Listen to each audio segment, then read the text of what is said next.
In Blue Zones, people don't eat alone by default. Meals are social anchors. Long-term care, we intentionally create the sense of togetherness. We often see reduced isolation when we do this, much Yeah. better engagement. And the one thing I particularly notice is a big lift in mood. Tips from Trestle is brought to you by Wiseox AI, Advantage Trust GPO, the Dining with Dementia Workshop, and the 100% Leader. Welcome to Tips from Trestle, the Senior Living Food and Hospitality Podcast. This podcast explores the senior living industry with a unique focus on food, hospitality, and the community experience. I'm your host, Aaron Fish. My goal for this podcast: educate, inform, and inspire leaders in senior living. How? By bringing the resident and customer experience to the front of mind in our industry. We should bring the passionate spirit of food and hospitality to everything that we do and everyone we serve each and every day. So what are we waiting for? Let's get to it. On today's episode of Tips from Trestle, I'm speaking with John Baillie Jr. He's a seasoned hospitality leader and entrepreneur, currently serving as Director of Dining at Phoenix Senior Living in Roswell, Georgia, where he oversees culinary operations and the resident dining experience. With more than a decade of business ownership, he runs Scratch LLC and Peachtree Shopping LLC, reflecting a strong track record in concept development, service excellence, and day-to-day operations management. Known for combining hands-on leadership with a focus on guest satisfaction and team development, John brings a growth-minded, service-first approach to every dining and retail venture he leads. John, thanks for joining me today on Tips from Trestle.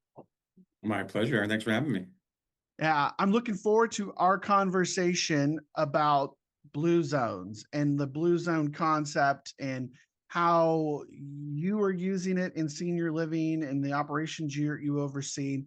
And so just to dive right in, when you think about Blue Zones, it starts with the plate, right? And so you think about a food forward care mindset. How do you define that? And how does that kind of all come together in your daily operations? To me, I think food forward care means recognize that every plate is an opportunity. It's not just to nourish the body, but to kind of support a routine of independence as well as joy. In Blue Zones, the longevity starts with what's on the plate, but it's sustained by whom we eat with. So it's a cultural base. It's bringing people together and making them understand why we're doing what we do. Why have we Yeah. made certain choices for you for your diet, looking into some of the things we do. And I think just in senior living, having a social part of it, and I know, it is, most people don't actually think that, the biggest social event of the day is dining. It's the Absolutely. time you get Yeah. with your friends, you have your table mates, you have that one server that knows how you like your coffee.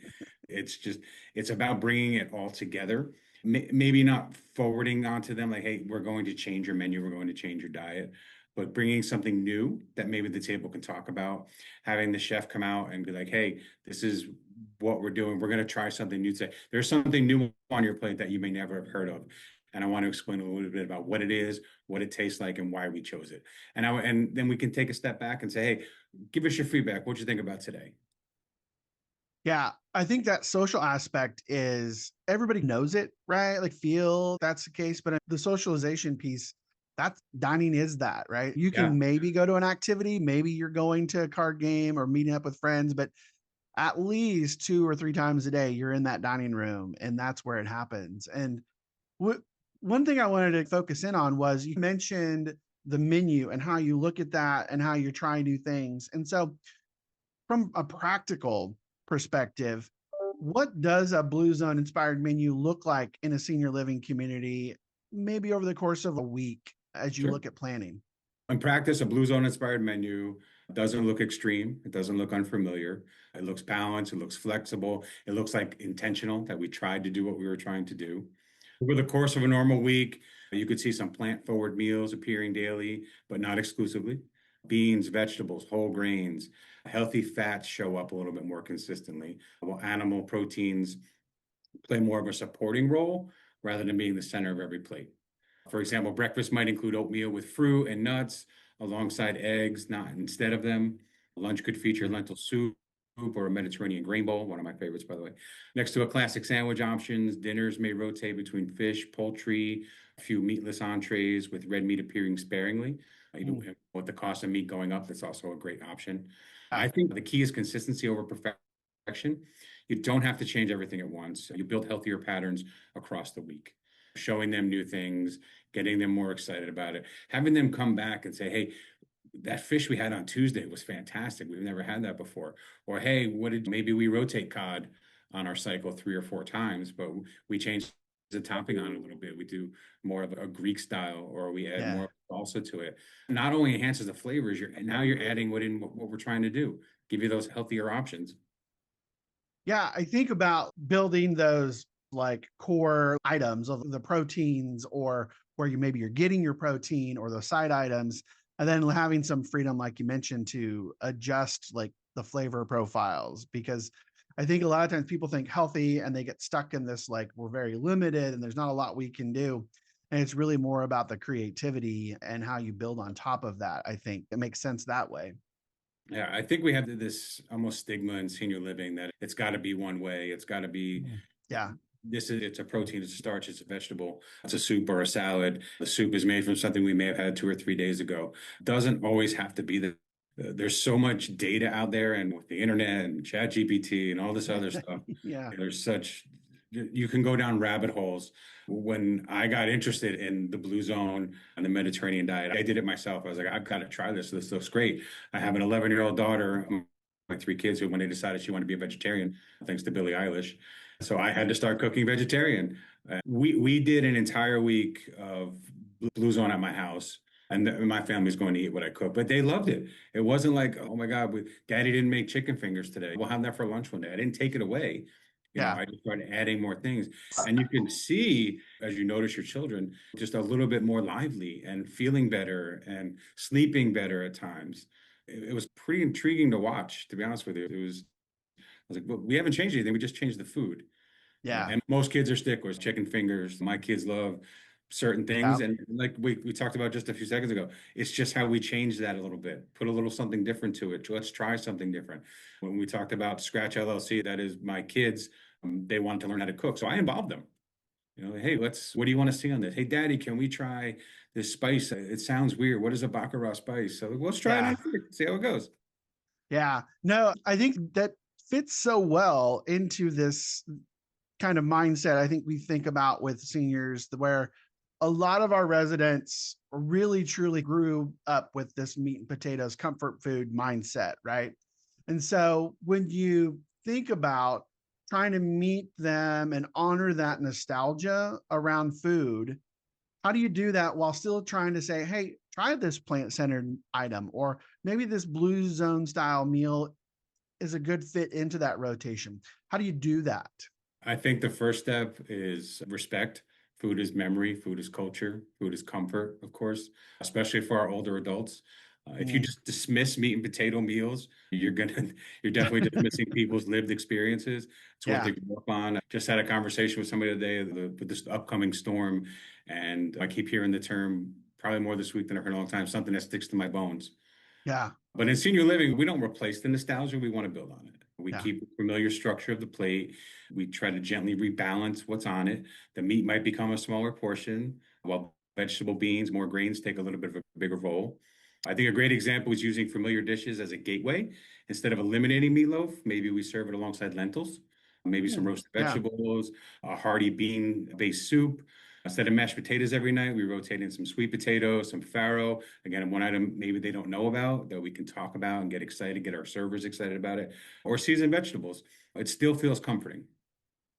Yeah. I think what you're saying there makes so much sense. It's like turning this like ocean liner of adjusting them to it, but still also allowing them to have things they're familiar with that they're comfortable with. Yeah. And we all know that like if you take away their meat and potatoes entirely, you're going to have a revolt on your hands. Oh yeah, yeah, for So sure. for sure. And I think you mentioned your kids, and this made me think a little bit about like when we want to, as a family, like we want to treat ourselves, we want to treat mom and dad to something different or treat our kids to something different. A lot of times we think about, let's go grab some ice cream or let's go get a cake or let's do some like rich dessert or takeout or something like that. How can we reframe food more as like maybe a shared pathway to really create those moments, better moments together, if you will. And as a part of that, how do you explain Blue Zone to families so they understand this whole big process and project? Obviously, families want to bring joy, comfort, Yeah. familiarity. Food is one of the easiest ways to do that. We were just talking the other day about I grew up Italian in New Jersey where Sunday dinner was spaghetti and meatballs, and I would never take away that tradition. And grandma made her cheesecake, and that's something we all look forward to. But I think our role in senior living isn't to eliminate the treats or police the indulgence of them. Yeah. Help families understand, like you said, that treating someone doesn't have to mean excess. It can also mean consistency, quality, how food makes someone feel afterwards. What we want to focus on is balance. There's absolutely room for Yeah. dessert, celebration meals, favorite takeout. Yeah. But when the everyday foundation is built on a whole, more nourishable meal, then those treats feel less and less like treats and more of the norm. Yeah. And then when you think about the families coming into your communities where you're doing this, a lot of times the food can be a deciding factor. Most often it is, right? I don't know Absolutely. how many operators don't really think about if the food is great, that's really going to help the sale. But if I walk into this quote unquote unfamiliar blue zone idea, like that might push me away. So how does that from a maybe like a sales and marketing perception help you push this concept forward and really make it a selling point? Yeah, it's funny. So we just had our annual sales summit where I got to speak to them for the first time and explaining more about how we do things and why we do them. Getting the knowledge out to them in a way that's transferable for them to talk. I can Mm. speak like a chef all day. I know you can too, Aaron. We can drop the buzzwords Yeah. all we want, but it's how do I explain to the adult child of what we're trying to do and why we do it. Like you said, we're not taking away the meat and potatoes. When you come in for a meal, and I am a huge proponent of whenever there's a tour or a potential resident, I want them eating in our dining rooms. I want them to Yeah. try the food, explain the food. I want to be out there I'm in the community and talking to them. Hey, here's some of the things we're doing.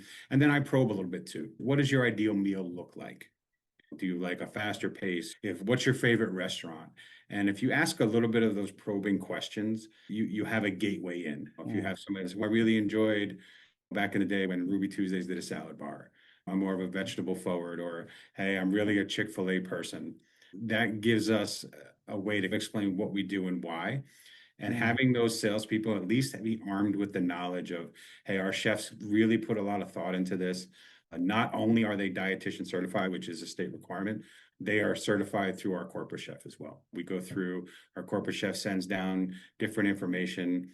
And again, I can talk food all day. I don't want to bore the poor person while they're eating and enjoying. But we've had Yeah. some great feedback. Like when people come in, like I had a crazy idea and I had made a quinoa salad that I had put on our menus with a very light wasabi mayonnaise across the top. Mm.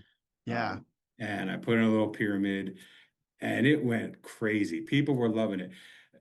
And I was more impressed that they didn't even know what quinoa was. Most Yeah. people are going to Right. pronounce it. But we had family members going, this is actually the food you serve here. And I was like, look, we didn't do this just for you. Look around. And it gives your servers and your chefs and everybody an opportunity to talk about it. Like, why did we choose this today? Yeah. This is a very healthy grain. It's something we can do more of. So that's let's put little tidbits out. Let's put little pieces of cheese out and get them in there. Yeah. I think that so often we miss the point or the opportunity that marketing and sales is really storytelling. And there are so many stories around food and how important food is to people. And being able to, like you said, drop those little nuggets, those little like turns or those little calls to action about food and what it is and how it's important can really make those families buy into the whole process. One of the things that you mentioned earlier that I want to make sure we hit on though is Blue Zone isn't just food, right? This is more than that. There's the social connection, there's purpose that's involved with this. It's that more holistic approach to everything. And so when you think about the daily rituals in a community, how can meal times maybe be redesigned or become a different Okay. part of that ritual to help with reducing loneliness and boosting happiness in our communities when you look at it? I love that you call that a ritual because that's exactly how we look at it. I think one of the most powerful things about mealtime is that it already happens every day, Yeah. which makes the perfect foundation for a ritual. When meals are treated as appointments instead of experiences, we miss that opportunity. Redesigning meal times as rituals start with slowing them down just enough to allow connection. Yeah. Simple things, consistent seating, shared courses, familiar music. We always forget about music and ambiance. Yeah. A brief moment of welcome can turn eating something the residents look forward to, not just something that they do. I always, when I get around caregivers and servers, I always say, you may be the only face they see today. Their Yeah. family may live in different places, and they're looking forward to seeing John and Erin's smiling face today. And John's going to bring me the coffee. In blue zones, people don't eat alone by default. Meals are social anchors. Long-term care, we intentionally create the sense of togetherness. We often see reduced isolation when we do this, much Yeah. better engagement. And the one thing I particularly notice is a big lift in mood. Yeah. Yeah. I got to think, I know like when I'll just use my example of when I travel on the road, right? I'm by myself. I usually wind up staying in my hotel room and I'll get food and I'll bring it in. And it's not the same as if I'm like connecting with people or I'm out in a restaurant and we're having like a shared meal. It literally changes the entire mood of my trip. And so everything you're saying, it makes so much sense. And I got to think it's not that difficult to really push forward because we're already doing it naturally anyway. Yeah, bring your like-minded residents together. You have folks, and I always bring it back to that new resident coming in. I associate it to dropping a child off at college. Will they eat? Having a system in place where we're getting them down to the dining room. Maybe we have an ambassador that whatever we Mm-hmm. call it in the community, or a dining partner, maybe a neighbor next door in a different apartment, and then just bringing them down and socializing. I'm a former executive director coming into the dining room, and I would love to sit with the new resident the first day, maybe 2 days, and I would introduce them to everybody. I would make an announcement. We would do welcome parties, have the families come in. I am such a big fan of having families come in for the first 2, 3, 4, even up to 5 days to have meals with us, to meet everybody else. It really gives you a sense of culture in your community when an adult child knows another resident, and then all of a sudden those two children become friends. And before Yeah. long, you're not working anymore. You're in a community. Yeah. You're in an actual community of people, and it's great. Yeah, I think that's the piece that sometimes we miss is that we use the term community to talk about like the walls and the sticks and the bricks, but really the community is the people, not just the residents, but like all of the second and third layers of people that come in. It's so Yeah. important. So, We don't just take care of our residents, we're taking care of our families. And sometimes they need a little more love and care and communication than the residents do. And it's all part of, again, building that community. absolutely. And all right, I always like to make sure that we give some practical tactical as a part of the conversation.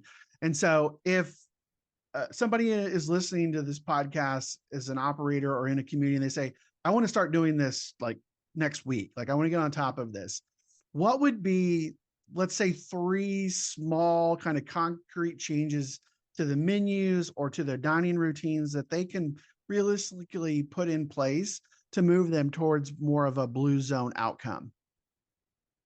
It's a great question. So I think the most important thing to remember is that blue zone outcomes are not big disruption changes by any means. They're built through small, repeatable habits. That's what we talked about earlier. Yeah. If a community wanted to start tomorrow, I would focus on, like you said, three simple moves. Start by ensuring there's at least one plant forward option offered every day, not as a special request, but as a regular meal feature. Without changing a single recipe, communities can influence choice just by reordering menus, renaming Mhm. snack stations. Some examples: list healthier entrees first on the menu. We just changed our restaurant menus and they asked for lighter fare. So I actually put a lighter fare symbol, and that's where the eye goes. Hey, that's a little bit different. Why is it lighter fare? When we see something like, oh, maybe I don't want a cheeseburger today. Yeah. Maybe I would rather have the spinach and turkey sandwich. Make fruit, yogurt, soups, nuts easy to grab for snacks. I go into communities, even when I do shops, and I look at the snack station and it's Rice Krispie treats and Cheez Its and things like that. And those are great. And I would never take them away, but maybe more healthier options, maybe more Yeah. nuts. After that, maybe pick a meal, even just a lunch, make it intentionally social. Hey, we're going to do something different for lunch today. We've got a storm coming in. I just sent out a bunch of things that the chefs could be doing to help pass the time. And I Yeah. gave them some healthier options. Cocoa Station too. I'm not taking everything away. Yeah. Um, Consistent table seating, again, as I talked about, is a great way to get this started. A brief welcome story of why we're doing what we're doing. Staff sitting and eating with residents. I cannot tell you what a fan I am of that. Yeah. Engaging with them, getting to know them. We talk about burnout, caregiver burnout, kitchen burnout. What a great way to just stop and reflect. Not getting off topic, but I always say there's nothing I will ever go through in my lifetime that I can't find a resident that's been through it Yeah. and walked through it. And they love to tell a story. Yeah. If you have residents, and when you talk about how can you start, if you have residents that have healthier items or from an area in the Mediterranean, something where they've done a healthier option, ask them for their recipe. Yeah. Have them bring, because I promise you, when that meal comes out, if Mr. Fish, it's his recipe, he's watching every dish come out and he's going to want to talk about it. And that's going Yeah. to build excitement around other residents. Hey, I have a recipe too. Let's Yeah. talk about it. Now food forums are not, hey, I didn't like the food last week, or can we get more of this and more of that? It's like, I would like to share a recipe as well. My overall theme is building that community. That's really what this is all about. Yeah, I love the staff piece, right? Because those of us that are hardcore food service, long-term types, we know what the family meal is for like the kitchen staff. It's like taking that concept and pulling it out to the front and engaging your residents with it. And so that one is one that I think operators could definitely latch on to, right? Along with all the others. They're all great, but that one really sticks out to me. I really like that one. So well, John, this is, I think, such a great scratching of the surface, if you will, about how blue zones can be, or this blue zone forward outcomes can be beneficial in a community. If people want to learn more or want to ask you questions, what's the best way for them to reach out and contact you? You can reach me at john.bailey@phoenixseniorliving.com. Happy to talk about it. I believe I'm on our Phoenix website as well. I would talk not only dining all day, but just this is such a new wave of nutrition that I'm seeing Mm, this healthier conscience resident come in. yeah, It's fantastic. And when we look at it differently, we're not looking at changing menus per se. We're adding more art to what we do as chefs, a yeah, little bit more autonomy to how we do things, and working with our GPOs to say, hey, we're going to do scratch the surface, as you said. Let's work together. Having GPOs pulling chefs together. yeah. Hey, let's get John and Aaron and a couple other people together that have embraced this and move out from there. Let's work in collaboration, not competition. Yeah, no, it's not subtraction, it's addition. I think that's a great way to leave this. But John, thank you again for taking time and sharing your experiences about blue zones with us. And thanks for being a guest today on Tips from Trestle. My pleasure. Thank you so much for having me. So there it is, everybody. Another one in the books. Thanks again for tuning in. Please follow and subscribe on YouTube, Spotify, Apple, or wherever you get your podcasts.